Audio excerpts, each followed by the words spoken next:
On va donc accueillir Mathieu Laurin qui s'occupe de l'innovation créative au sein de Google DeepMind, donc la société de Google consacrée à la recherche en intelligence artificielle. Donc Mathieu. Bonjour Mathieu. Bonjour, bienvenue. Vous m'entendez ? Merci encore d'être avec nous aujourd'hui. Donc le format proposé, c'est que c'est une keynote de 20 minutes. Et s'il nous reste un petit peu de temps à l'issue de votre présentation, on essaiera de prendre quelques questions dans la salle. Voilà, bienvenue et merci encore. Je vais me présenter aussi pendant ce temps. Donc, bonjour, je m'appelle Mathieu Laurin. Ça fait maintenant 15 ans que j'habite à New York. Donc, je suis franco-américain. D'ailleurs, je vous demande pardon par avance pour mes erreurs de français. Et je suis donc le directeur de création dans le laboratoire d'IA de Google qui s'appelle Google DeepMind. Et donc, Google DeepMind est vraiment la division de Google semi-indépendante qui est responsable pour le développement de modèles IA. Et je fais partie de l'équipe responsable du développement de modèles IA pour tout ce qui est média. Donc ça inclut le son, la musique, l'image, la vidéo et même dans le futur ce qu'on appelle des modèles monde, world models, qui pourraient avoir des implications par exemple pour le jeu vidéo. Et donc voilà, maintenant je vois ma présentation, donc on peut commencer. Donc cette présentation qui est sur vraiment l'exploration de nouveaux mondes avec l'intelligence artificielle. Et souvent quand je parle de mon activité, je rappelle aux gens que le cinéma a été inventé en France. Il y a parfois un débat, les Américains disent que c'est Edison, et je rappelle que non, ce sont les frères Lumière. Et ce qui est intéressant, c'est que quand on regarde vraiment l'histoire du cinéma, on voit que c'est vraiment l'histoire de la relation entre la technologie d'un côté et l'invention d'un nouveau langage de l'autre côté. Comme on le sait tous, les frères Lumière étaient des ingénieurs, pas des créatifs. Et il a fallu plusieurs années pour que des gens tels que Méliès vraiment développent la grammaire, le langage du cinéma. Ça continue même aujourd'hui. Et donc, on voit vraiment que l'histoire du cinéma, c'est l'histoire de cette relation entre la technologie d'un côté, les technologistes, et de l'autre côté, les artistes, les créateurs qui s'en emparent et explorent. Donc, next slide. Et on est aujourd'hui, nous, à DeepMind, donc dans notre laboratoire d'IA, on approche les choses vraiment de la même manière. Nous sommes des technologistes. Moi-même, je suis un créateur également, mais vraiment du côté de la technologie. Et de la même manière qu'il y a eu l'invention de la caméra il y a un peu plus de 125 ans, nous avons développé dans l'industrie ce qu'on appelle les modèles de diffusion. Donc les modèles de diffusion, c'est ce qui permet de créer des images. C'est ce que vous voyez sur la gauche. Et donc, on a le sentiment d'être vraiment dans une situation similaire où, OK, voilà les outils, mais qu'est-ce qu'on en fait ? Et donc, l'idée, c'est pour nous vraiment de comprendre ce que les créatifs, ce que les cinéastes, ce que les artistes veulent en faire, quelle va être cette nouvelle grammaire, quel va être ce nouveau langage qui va être rendu possible par ces technologies. Et puis, bien évidemment, il y a aussi un impact sur la culture, sur la société. C'est quelque chose, je pense, important, c'est... La technologie n'est pas neutre, c'est un outil, mais évidemment, comme on le sait tous, ça a un impact sur les structures de la création, sur les audiences aussi. Et donc, c'est des questions aussi qu'on se pose beaucoup.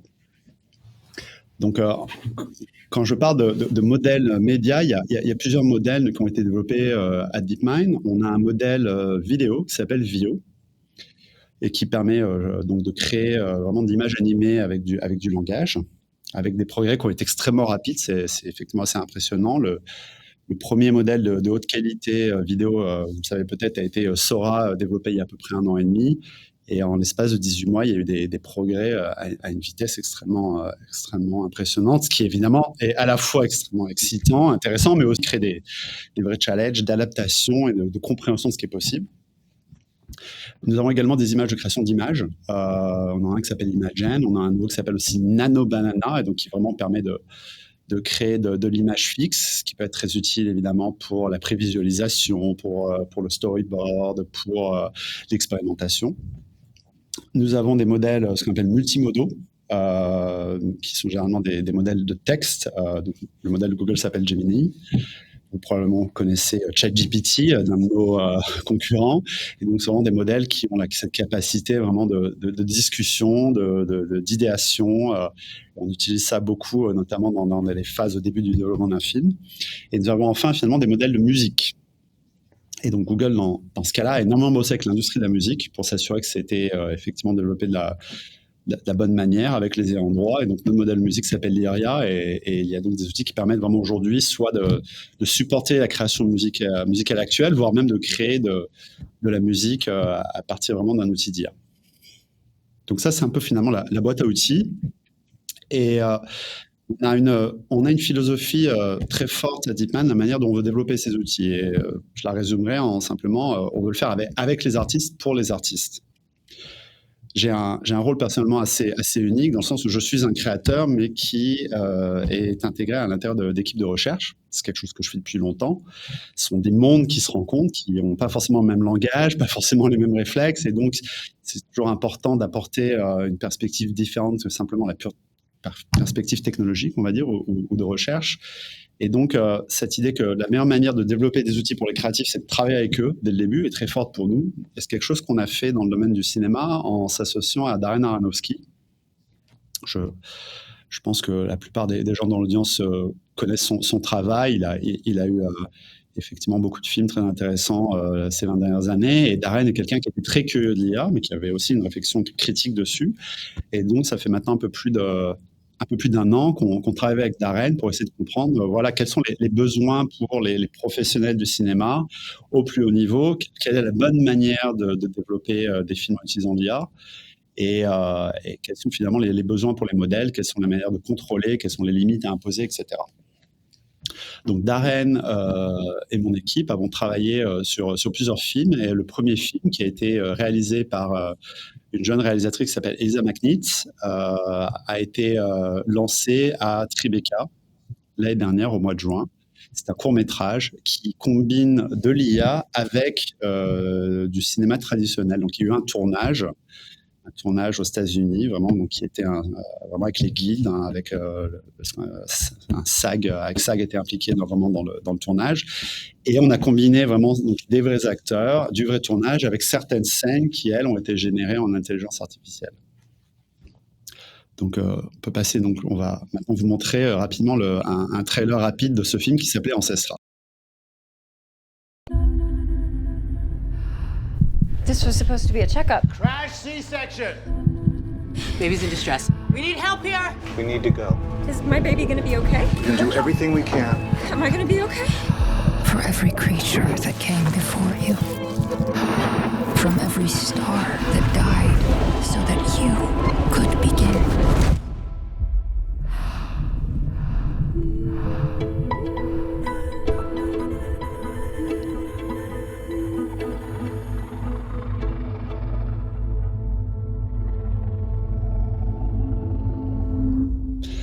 Alors, ce qui était intéressant avec Ancestra, c'est que, comme je disais, c'est ce qu'on appelle une production hybride, donc qui combine de l'intelligence artificielle et du cinéma un peu plus traditionnel. Certaines scènes sont complètement IA. Vous avez vu, par exemple, certaines scènes avec des poissons ou des scènes à l'intérieur de l'utérus où on voit le bébé, sont des scènes qui n'auraient pas pu être faites avec des moyens traditionnels, sur lesquels on utilise l'IA. Certaines scènes sont pure live action. Vous voyez notamment cette actrice qui est donc sur un lit d'hôpital au moment où elle s'apprête à donner naissance à sa fille qui est d'ailleurs la réalisatrice, c'est une histoire vraie. Et il y a eu des scènes où on a combiné les deux, où on voit l'IA comme une sorte d'évolution des effets spéciaux. Donc notamment, il y a une scène où on demandait à l'actrice de porter un nourrisson dans ses bras, quelque chose qui est très difficile dans les conditions réelles de tournage d'avoir un bébé de 2 semaines, n'est-ce pas? Et du coup, dans ce cas-là, on a utilisé l'IA pour intégrer dans la vidéo un bébé avec la bonne luminosité, avec vraiment le bon réalisme. Ce qui est aussi intéressant sur ce film, c'est qu'il y avait beaucoup de gens derrière. Je sais que parfois, on entend un peu ce raccourci que l'IA, c'est un bouton, on clique et boum, il y a un film, et c'est extrêmement loin de la réalité. C'est un projet qui a demandé énormément de travail, et il y avait tous les métiers, on va dire, traditionnels du cinéma étaient représentés. Et il y avait une nouvelle discipline, ce qu'on appelle des AI artists. Donc, on avait une unité de 20 personnes dont le travail était vraiment de générer ces shots en IA. Et beaucoup de ces gens, d'ailleurs, viennent du cinéma traditionnel. Il y a des éditeurs, il y a des spécialistes des effets spéciaux, il y a des directeurs de création et des directeurs artistiques. On peut passer à la prochaine slide. Donc, une des choses qu'on voit vraiment avec l'IA qui est intéressante, c'est effectivement cette capacité d'utiliser le langage pour interagir avec du contenu, pour créer. et avant cette logique d'itération. Et c'est un peu la tendance qu'on voit aujourd'hui. Alors oui, il y a la fameuse prompt. Je pense que les gens sont au courant maintenant qu'on peut utiliser vraiment un chatbot et qu'on peut lui parler. Et c'est quelque chose qui est très intéressant, je pense, pour les professionnels de la création, c'est que les gens qui ont l'habitude justement de travailler avec des équipes, de fournir du feedback, d'articuler une vision, c'est notamment le cas des réalisateurs qui sont pour moi souvent vraiment également des chefs d'orchestre et dans lequel le langage et l'interaction jouent un rôle énorme. Il y a les modèles qui se développent ont effectivement cette capacité d'utiliser le langage pour créer, pour modeler, pour sculpter le média. Là, vous voyez un exemple ici, pour la slide précédente, de comment effectivement, voilà, merci, où il y a vraiment cette capacité assez impressionnante aujourd'hui vraiment de modifier un costume. Ça, c'est un exemple. Sachant que c'est quelque chose qui peut être fait également avec des acteurs traditionnels. C'est-à-dire qu'on voit vraiment beaucoup de travail sur comment, pendant la pré-production, l'IA peut être utilisée pour, de manière très rapide, explorer des options avant d'ensuite vraiment retourner vers des moyens de production plus traditionnels. C'est un exemple parmi d'autres. Si on peut aller à la prochaine slide. Une autre chose qu'on voit beaucoup effectivement dans la recherche, c'est que au-delà de la prompt simple, vraiment je tape, je veux ça, de plus en plus, on développe des prompts qui sont beaucoup plus complexes. Donc souvent, ça va être aux alentours de 600 à 700 mots par prompt, avec un degré de contrôle du coup qui est extrêmement avancé. Vous voyez un exemple ici. Donc pour créer une scène, cette scène est entièrement faite en intelligence artificielle avec le modèle Veo. Effectivement, donc c'est sur la gauche, vous voyez une prompt qui a été développée avec l'IA et qui fournit un contrôle de la couleur, de la luminosité, du mouvement de la caméra, etc. Mais la prompt n'est d'ailleurs pas la seule manière de contrôler vraiment le contenu. De plus en plus, c'est plutôt toute une panoplie d'outils. Oui, il y a des prompts, il y a le langage, mais il y a également des outils, un peu comme dans Photoshop, où il y a cette capacité de sélectionner des zones d'un contenu, de l'éditer. Et une des choses qu'on explore également, c'est vraiment cette idée d'ingrédients. Et donc ça, c'est quelque chose qu'on voit de plus en plus dans l'industrie. Donc les ingrédients, finalement, il y a une logique ici qui me fait penser beaucoup aux structures traditionnelles du cinéma dans lesquelles il y a toutes les disciplines représentées. Et nous, on travaille avec vraiment toutes ces disciplines. Il y a les set designers, il y a les costume designers, il y a vous savez, les directeurs de casting, etc. Et tous ces gens, on travaille avec ces disciplines pour que chacun apporte justement son ingrédient. Et ensuite, les ingrédients sont combinés ensemble dans une vision finale qui est dirigée par le réalisateur. Donc, vous voyez ici, ça c'est un exemple de visuel que j'ai développé il y a quelques mois, dans lequel on a d'abord travaillé au développement de 2 personnages, sachant que dans ce cas-là, ils sont faits en IA, mais comme je l'ai dit avant, on travaille également énormément avec des acteurs humains, entre guillemets. Et ici, ces personnages, ensuite, ont été combinés dans un décor qui respecte de manière historique le Japon et Kyoto de l'époque du Japon Edo. Et donc, c'est très utile, notamment pour la prévisualisation. Et ensuite, c'est un choix de la part des réalisateurs. Certains préfèrent ensuite vraiment retourner vers des moyens de réalisation plus classiques avec des tournages. D'autres, effectivement, préfèrent finalement utiliser l'IA dans la création des shots. Et de notre côté, on encourage les deux à explorer. Prochaine slide. Alors, il y a un autre aspect aussi qu'on voit de plus en plus qui est intéressant avec l'IA, qui est... finalement, il y a un peu 2 pôles quand on pense à la pratique créative de l'IA. D'un côté, il y a ce que j'appelle le treasure hunting, la chasse au trésor, qui est vraiment cette recherche d'options, l'exploration rapide pour essayer plein de choses très rapidement. Et de l'autre côté, il y a ce que j'appelle le scuba diving, donc la plongée profonde, qui est une fois qu'on a trouvé une image qui est intéressante, on a vraiment cette capacité de modifier cette image et de le contrôler. Et pourquoi je dis ça? C'est parce qu'il y a parfois une critique de l'IA dans laquelle on dit que finalement l'IA c'est un peu la roulette, on ne sait pas ce qu'on va avoir, et c'est un problème. Moi, je tendance à penser qu'en fait, le côté roulette de l'IA fait partie de la pratique créative de l'IA, qui est cette capacité, encore une fois, d'explorer très vite plein d'options, avant ensuite de sélectionner l'option la plus intéressante et de s'en servir et de la modifier et de la sculpter. Et ici, donc, je vous en parlais tout à l'heure, là, ici, c'est un exemple vraiment de contrôle beaucoup plus précis. Donc, le contrôle dans l'IA est de plus en plus précis, au point où on peut contrôler chaque pixel. Et ici, comme je le disais précédemment, vous voyez vraiment un exemple donc une scène qui a été tournée avec des acteurs humains, et derrière, on utilise l'IA finalement comme un nouvel outil d'effets spéciaux qui permet d'ajouter des choses qui auraient été très compliquées avec les moyens traditionnels du cinéma. là où les choses se dirigent, j'ai le sentiment, c'est de plus en plus cette collaboration entre les humains et les agents IA.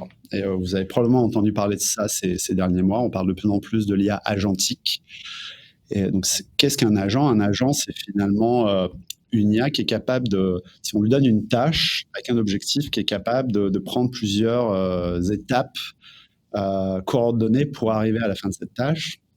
Et de plus en plus, il y a même donc des workflows qui combinent plusieurs agents tout au long du processus de pré-production, production et post-production. Et donc, ce qui est intéressant pour moi, c'est comment est-ce qu'on développe ces systèmes dans lesquels ces différents agents sont là pour collaborer, sont là pour supporter l'activité humaine et évidemment non pas pour la remplacer. C'est vraiment un des enjeux que je vois de plus en plus. Je pense qu'on a conscience que l'IA est une réalité, que c'est quelque chose qui arrive. La question maintenant, c'est qu'est-ce qu'on veut pour l'IA? Comment est-ce qu'on veut que l'IA s'insère dans le processus créatif?